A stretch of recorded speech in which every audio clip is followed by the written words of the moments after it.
Hello everyone, I am Tacet, and today I'm going to be going over the Dare Kitten event in which Hind is added to the game. This is finally marking the point in which all platforms of Gems of War, PC, mobile, and all console versions are now all caught up and basically running together as far as like what the events are going to be. And they are also starting to celebrate their 3rd year anniversary of this game being out 3 very long years now. We've been playing Gems of War, and they're going to be giving us gifts every single day. This day we ended up getting this guy, who is honestly 100% useless, but still he is free nonetheless. But anyways, let's get into Hind, who is this event troop. So, green, yellow, arcanes. What are these going to be used for? Mainly for mana core earlier on in the game, and for grapple pot later on.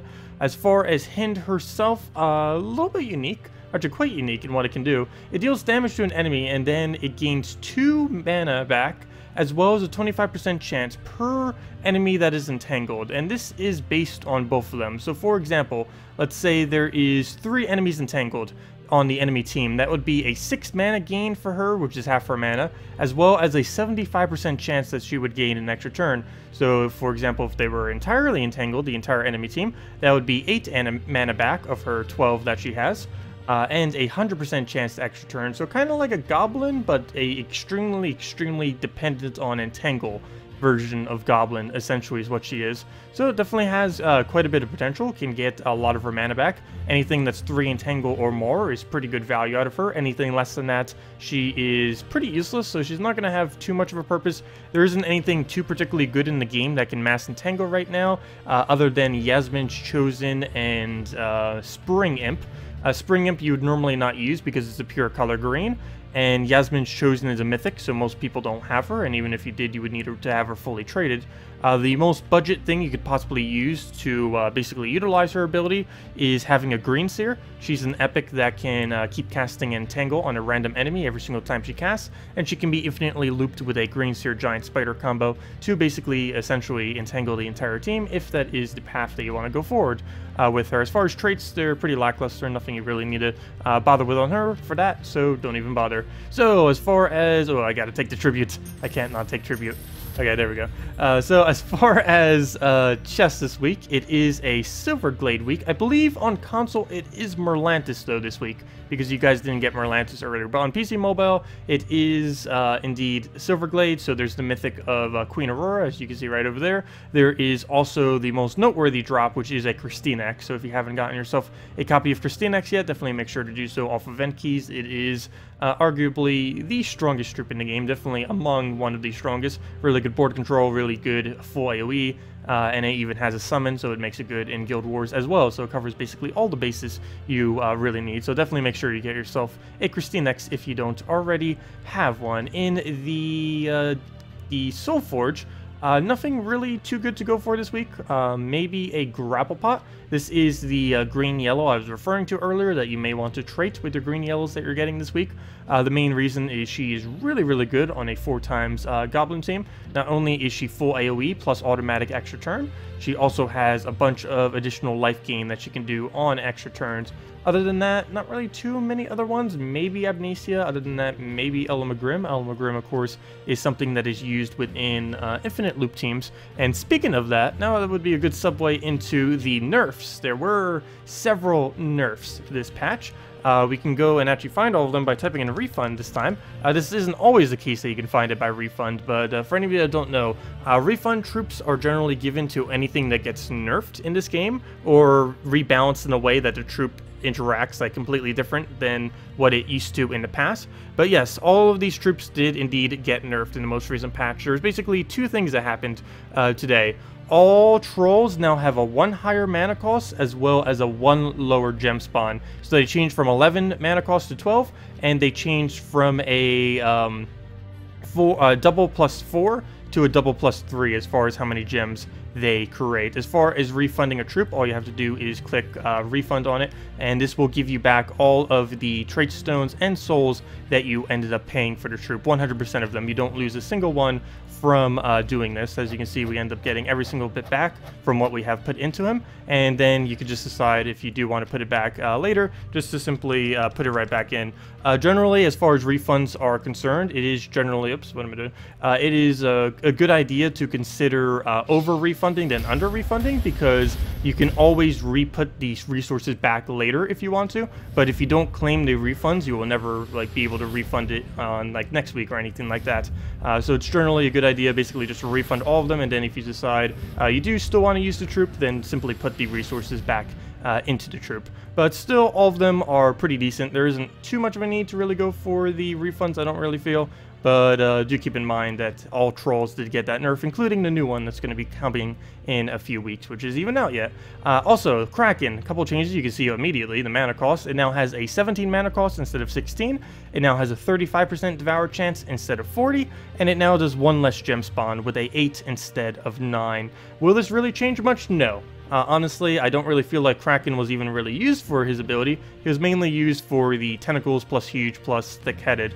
I think they could nerf down the tentacles just a little bit, maybe make it a 2 similar to the huge. Even then, that wouldn't completely fix him, but at least it would be a little bit further just to nerf him down. But yeah, all they really did was nerf down his ability. They didn't touch his traits at all.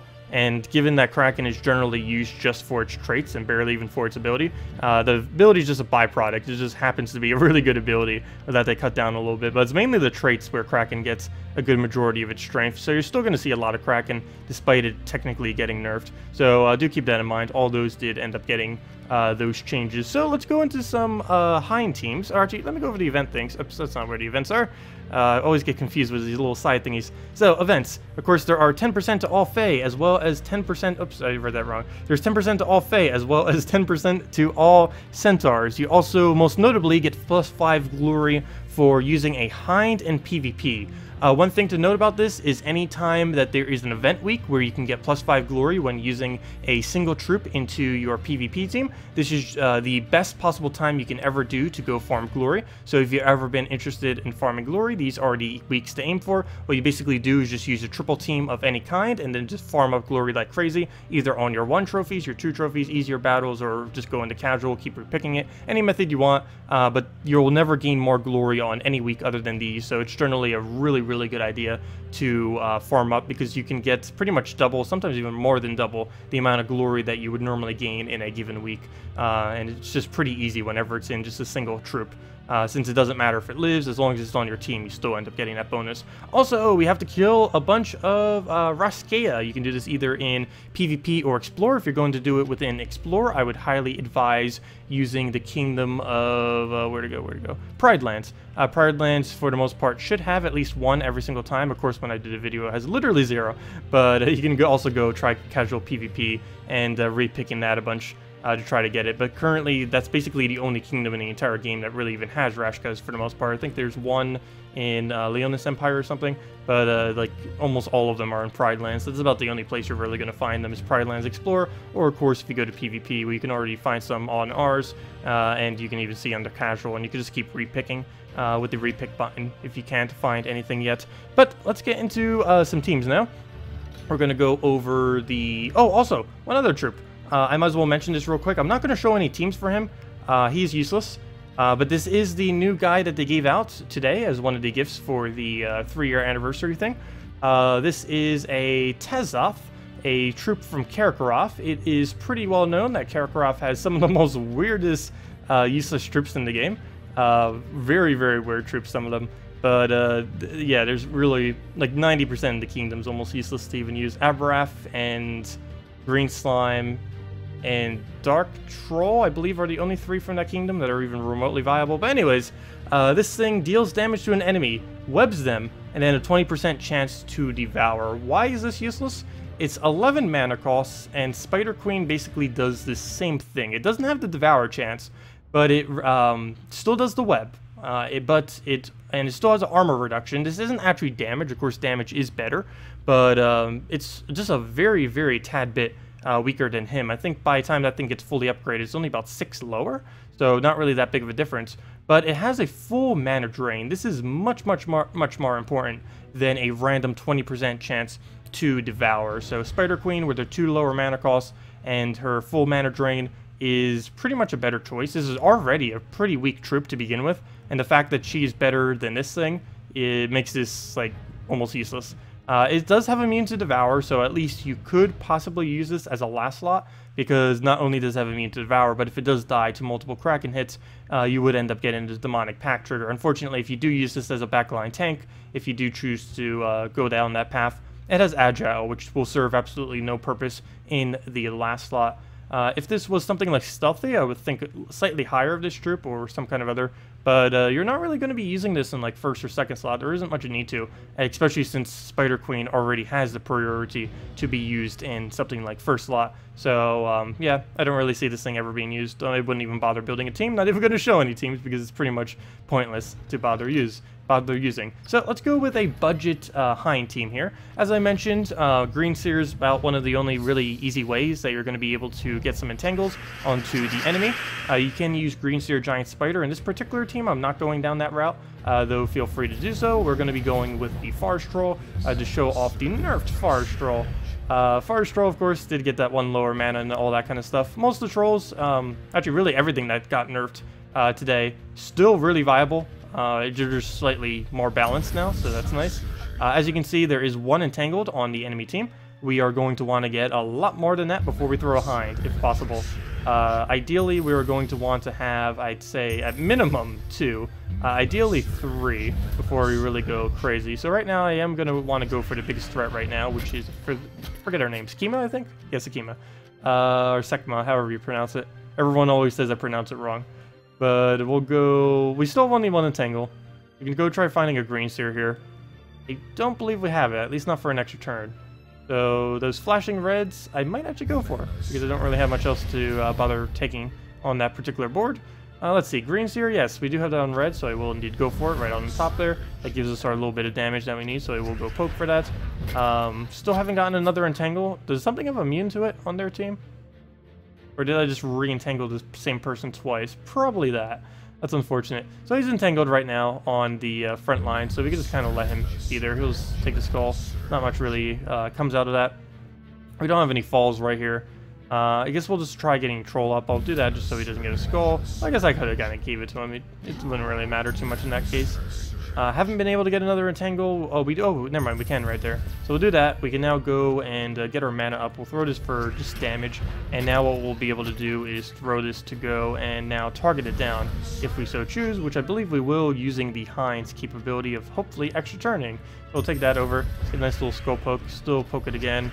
Got that 2 entangle, and that is indeed enough damage, so we will go for the pick off there. 50% chance for an extra turn. We do not get it, but as you can see, for every entangle on the enemy team, we do gain 2 mana back, and since 2 of them were entangled, we got 4 mana back. And as I mentioned earlier, Hind is not really that good unless you have 3 or more of them entangled. Anything less than that, it is basically just a Goblin, which isn't bad. Goblin's actually particularly good, even though it's one of the first troops you ever get in the game, but not really that good. And the fact that she has a liability just to get up to that point is makes her a little bit harder to use, especially since a lot of the more budget troops don't really work too well with her. Green Seer Giant Spider, I believe, is the only real possible extremely budget way to be able to get her up super easily. So I kind of just want to let him go down a different way, but I guess we're just going to go Hind poke him. So we'll do that. It seems even if you do get the exact kill off of it like that, you still end up getting the mana, so that's pretty nice. So right here, we'll just go and take that down, get a bunch of mana there. We can now go for a Green Seer into a doubling of the green. So we'll get another entangle, very nice. I could try for a Hind right here. I don't know if I'm going to risk it though. No, we don't need to risk it, so we'll just do that. It does double hit if there's only 1 left, and we go for the last little poke. And finally, of course, we don't hit a single extra turn the entire time, and then when we only have a 25% chance, on the final hit, we end up getting an extra turn. That would happen, but oh well. That is a Hind. So let's go show the better version of Hind, though the only problem is it is a little bit more expensive. Let me go repick real quick. I would prefer not to be up against Queen Mab when using this. So there's Rock Troll, Dark Troll. At least we get to see how this guy does now that both of those have been nerfed. But let's go into the Glory Farm Hind, likely what I'll be using most this week to farm up. I might try Green Seer Giant Spider to see if it happens to work a little bit better, but something along this line is likely what I'll be using for my really quick wipes on 1 trophies to be able to get all of my glory, or simply just on 3 trophies too. Of course, right now we are in a 3 trophy battle, and they should go down just as easily. The reason you go for the weaker battles though is because you get that +5 glory regardless of the difficulty of the battle, so doing it on a weaker one is generally the better way to go as far as farming up your resources. So right here, looks like we have a really big hit right there on the blue, so we'll throw that into a 10 gem spawn on the Yasmin. Does completely miss, quite unfortunate. Luckily he does not actually use green though. Though we do not use red, so if we go for that, won't really get much value. So I am just going to go for the green seer here. He's going to double on brown, so we're just going to let him get a Skull Distract while also getting some of our mana there. Very nice cascade. Didn't even see that I had one. I believe that came from the sky. So we're going to just go throw the double greens there. It does indeed land. We do have a triple entangle, so I could try risking a 75% chance right here, and I believe I will go for that. So we go for it, and I do indeed get the extra turn, so we'll throw that down. We do land our extra turn. We'll go and throw this for some additional mana, and just move that over just so we can get our abilities up. We can go and risk another one, just like we just did right there, and I think I am going to go for that. So 75% chance, and we miss it that time, but we'll go throw that down. Missed our extra turn too. Wow, we're not getting much luck there. 75% chance we missed, and a big gem spawn we also missed. Unfortunate, but not really going to cost us the battle. We took out one of his main damage sources. Everything is entangled. He can't take skulls against us. Still could kill us with Infernus, still possible. As you can see though, those the nerfed trolls aren't really looping as good as they used to. They still can with the right board setup and still do very easily. But it's a little bit of a nerf that I definitely think was much needed.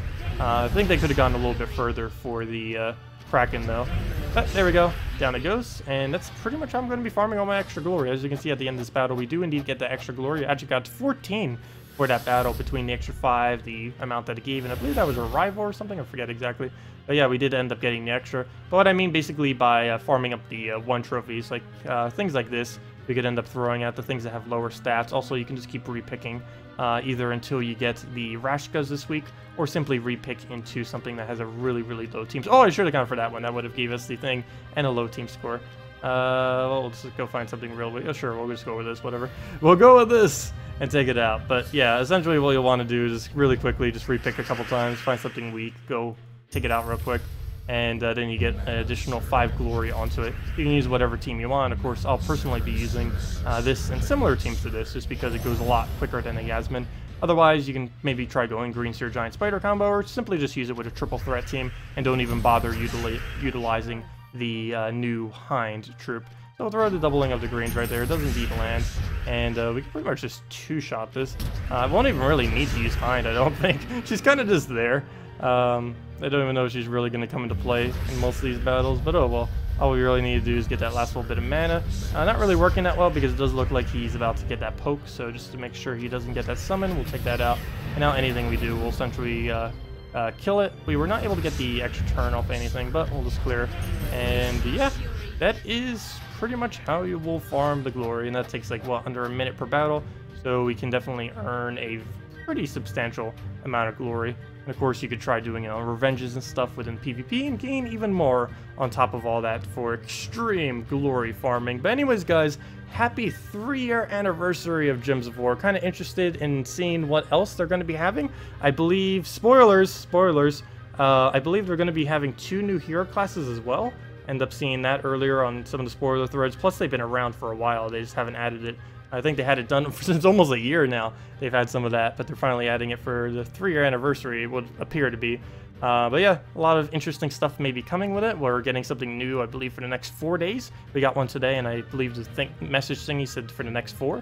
So yeah, we'll get to see all the way until this Friday what we're actually going to be getting for each of those days. I wonder if we're actually getting like a new troop / content every single day. That would be absolutely amazing. I don't know if they're just going to do resources on some days or what. But anyways, guys, yep, console and the PC, mobile, all caught up now. We got that anniversary going on. A lot of interesting things to look forward to this week. Anyways, best of luck if you're going to be opening any keys. And thank you all so much for watching. If you still have any other questions, feel free to leave it in the comment section below. And goodbye.